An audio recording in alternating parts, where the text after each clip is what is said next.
دور جہالت میں ابراہیم السلام مناسک حج میں کس طریقے سے تحریفات کی گئی، یعنی کہ ابراہیم السلام کا دور آیا، پھر کس طریقے سے وہ طریقے جو بتائے تھے اس سے ہٹ کر امت گمراہی کی طرف چلی گئی۔ تاریخ کے مطالعے سے معلوم ہوتا ہے کہ حج کے سلسلے میں جو آغاز بعد نبوی میں 3000 سال قبل ہوا، تو یہ کسی نہ کسی شکل میں حضور اکرم صلی اللہ علیہ وسلم کی آمد تک جاری رہا، لیکن وقت گزرنے کے ساتھ ساتھ حضرت ابراہیم السلام کے مقررہ کردہ حج کے طریقے میں تحریف اور تبدیلی کی جانے لگی۔ اس کی ہیبت پہ در پہ بدلتی چلی گئی، اور جو صحیح طریقہ تھا وہ منسوخ ہو گیا، وہ عمل ہٹا دیے گئے۔ بلاخر ایسی بے بنیاد رسموں کی صورت پیدا کر دی گئی جو حضرت ابراہیم السلام کی تعلیمات اور روح کی قطعاً مختلف تھی۔ جیسے ابراہیم السلام نے حج بتایا تھا کرنا، اس سے وہ بالکل وہ طریقہ الگ ہو گیا۔ یہاں تک کہ رسموں میں ایک رسم جسے زمانے جہالت کے عربوں میں اپنے یہاں پر بطور خاص رواج دکھایا، احرام باندھنے کے متعلق تھی۔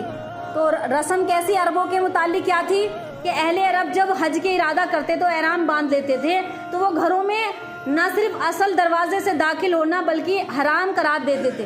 اپنے اصل دروازے سے داخل نہیں ہوتے تھے جب وہ احرام باندھ لیتے تھے، بلکہ کوئی پیچھے کی کوئی دروازہ یا کھڑکی سے چھلانگ لگا کر اس میں داخل ہوتے تھے، جو ایک رسم کے طور پر کیا کرتے تھے احرام باندھنے کے بعد، اور اپنے اس فعل کو مناسک حج کا حصہ سمجھتے اور عبادت کے ساتھ کیا کرتے تھے۔ قرآن حکیم نے اس کو فرمایا۔ پھر قرآن مجید کی آیت کیا نازل ہوئی؟ وَلَيْسَ الْبِرُّ بِأَن تَأْتُوا الْبُيُوتَ مِن ظُهُورِهَا لَكِنَّ الْبِرَّ مَنِ اسْتَقَىٰ، کہ اور یہ کوئی نیکی نہیں ہے کہ تم حالت احرام میں گھروں میں سے ان کے پشت کی طرف سے آؤ۔ یہ کوئی نیکی کی بات نہیں ہے کہ تم گھر کی طرف سے پیچھے کی طرف سے آؤ، بلکہ نیکی تو یہ ہے کہ پرہیزگاری اختیار کرو۔ بلکہ نیکی کیا ہے کہ تم پرہیزگاری اختیار کرو۔ اللہ تعالیٰ کے فرمان کے مطابق نیکی تو اللہ کے یہاں تقوی کا نام ہے، پرہیزگاری کا نام ہے۔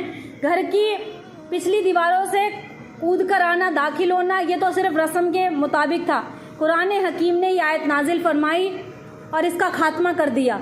عربوں کے دور جہالت میں ایک ایسی رسم تھی، حج اور عمرے کے متعلق تھی۔ ان کا عقیدہ تھا کہ ایک ہی سفر میں حج اور عمرہ ایک ساتھ ادا نہیں ہو سکتا۔ ایک رسم یہ تھی کہ جب وہ حج کرتے تھے تو عمرہ نہیں کرتے تھے، عمرہ کرتے تو حج نہیں کرتے تھے۔ لیکن حج اور عمرہ کیا ہے؟ نبی صلی اللہ علیہ وسلم کے زمانے میں حکم کیا ہے کہ حج بھی ادا کرو، عمرہ بھی ایک ساتھ ادا کیا جا سکتا ہے۔ وہ غلط عقیدے کی بنا پر انہوں نے حج اور عمرے کے لیے الگ الگ مہینے مقرر کر رکھے تھے۔ عربوں کی جہالت کے دور کی بات چل رہی ہے، یہ الگ الگ مہینوں کے مقرر کر رکھے تھے جن کے لیے وہ الگ الگ سفر اختیار کرتے۔ جب الگ الگ جگہ سے جا کر سفر کریں گے الگ الگ مہینوں میں تو مشکلیں آئیں گی، اور دور دراز کی مسافت طے کر کے آنے جانے سے لوگوں کو مشکلوں کا سامنا کرنا پڑتا۔ اسلام کی آمد کے آنے کے بعد اللہ نے قرآن میں نازل کیا فرمایا ہے؟ فمن حج البیت او اعتمر فلا جناح علیہ ان یطوف بہما، کیا فرمایا کہ چنانچہ جو شخص بیت اللہ کا حج کرے اور عمرہ کرے، حج بھی کرے اور عمرہ کرے تو اس پر کوئی گناہ نہیں۔ اللہ نے قرآن واضح کر دیا۔ جو اللہ کے نبی کے دور مبارک میں جو کچھ لوگ تھے مکہ کے، وہ اس طریقے سے جو رسم کرتے تھے، تو قرآن نے اس کو منع فرما دیا کہ چنانچہ جو شخص بیت اللہ کا حج یا عمرہ کرے تو اس پر کوئی گناہ نہیں ہے۔ ان دنوں میں چکر لگائے، ان دنوں کے درمیان میں چکر لگائے۔ تو اس زمانے جہالت میں عربوں کے یہاں اور نئی نئی رسمیں تھی، ایک جڑ پکڑ چکی تھی۔ ایک رسم کیا تھی کہ جب حج کے سفر میں وہ جاتے تھے تو سامان کچھ نہیں لے جاتے تھے، اپنے جو کھانے پینے کا خرچہ یا کچھ ہے زیادہ راہ کچھ نہیں لے جاتے۔ تو وہ حج کے لیے سفر پر نکلتے تو اپنے ساتھ کھانے پینے دوسری ضروریات کا سامان لے جانا اپنے نام، یہاں تک کہ تقویٰ سمجھتے تھے، پرہیزگاری سمجھتے تھے، حرام کر دیا تھا، بالکل کوئی چیز ساتھ نہیں لے کر جاتے۔ قرآن حکیم میں اللہ تعالیٰ نے اس رسم کو بھی مٹا دیا۔ کیا فرمایا کہ الحج اشہر معلومات، یہ سورہ بقرہ کی آیت ہے۔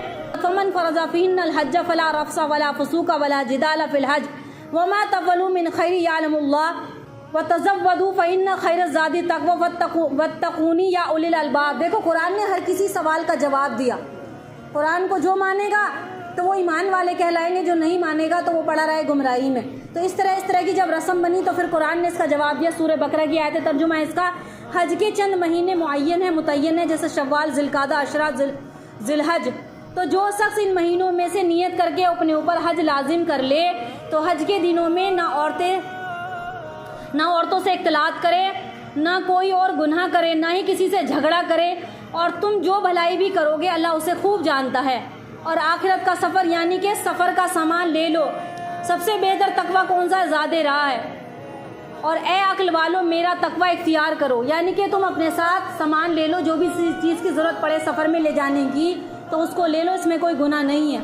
اس رسم کو بھی مٹا دیا گیا. آگے پھر کون سی رسم آئی کہ یہاں یہ بات ذہن نشین کر لینا ضروری ہے کہ اللہ تعالیٰ کی علیم اور خبیر ذات کریم زندگی کے ہر گوشے میں انسان کے تمام مسائل کا حل ملا، اور اسے ہرگز گوارا نہیں، اور غلط سوچ نادانی کی بنا پر انسان اپنے تعلقات خراب کرتا چلا گیا. اس لیے اللہ تعالیٰ نے حج کے سفر پر نکلنے والوں کو ہدایت فرمائی کہ اپنے زادہ راہ اپنا سامان ساتھ لے کر جاؤ. آگے کیا فرمایا؟ ایک نئی رسم کیا آئی کہ حج میں سے فحاشی، عریانی اور باطل رسموں کا خاتمہ. اب اہل عرب جب حج کرتے تھے تو ننگے برہنہ ہو کر حج کیا کرتے تھے اس زمانے میں. یہ بھی ایک رسم تھی، ان کی عبادت سمجھ کے کیا کرتے تھے. کتنی غلط بات ہے. اور برہنہ ہوتے تھے، تالیاں بجاتے تھے، سیٹیاں بجاتے تھے جب حج کرتے تھے. فرمایا کہ یہ دور جہالت میں عرب طواف کعبہ کرتے تو برہنہ ہو کر تالیاں بجایا کرتے تھے اور سیٹیاں بجاتے، جنہیں وہ عبادت تصور کر کے کرتے کہ ہماری عبادت ہے. قرآن حکیم نے اس کا بھی جواب دیا. قرآن مجید کی آیت کیا ہے؟ وَمَا كَانَ صَلَاتُهُمْ عِندَ الْبَيْتِ إِلَّا مُكَاءً وَتَصْدِيَةً. کیا ترجمہ ہے اس کا؟ کہ بیت اللہ یعنی خانہ کعبہ کے پاس ان کی نماز سیٹیاں اور تالیاں بجانے کے سوا کچھ بھی نہیں ہے، کہ ان کی نمازیں جو ہیں سیٹیاں اور تالیاں بجانے کے علاوہ کچھ بھی نہیں ہے. اسلام دین کی فطرت ہونے کے باعث عمل کے اعتبار سے آسان ہے، تاکہ انسان کو ان تمام پابندی رسم و رواج کی زنجیروں سے نکال کر، اللہ کے نبی ان کو زنجیروں سے نکال کر، رسموں سے نکال کر لائے. اور یہ فرمایا کہ سارے کام غلط ہیں. اللہ کے نبی نے کیا حدیث پاک کا مفہوم ہے کہ کلو شین من امری جاہلتی تحت القدمی. کیا ترجمہ ہے اس کا؟ کہ زمانے جہالت کی تمام رسموں کو میرے قدموں کے نیچے رون دی گئی. اللہ کے حبیب نے کیا فرمایا؟ زمانے جہالت کی جتنی رسمیں تھی وہ میرے قدموں کے نیچے رون دی گئی. قرآن اترتا گیا، رسم مٹتی چلی گئی. قرآن کا نزول ہوا، رسم مٹتی چلی گئی.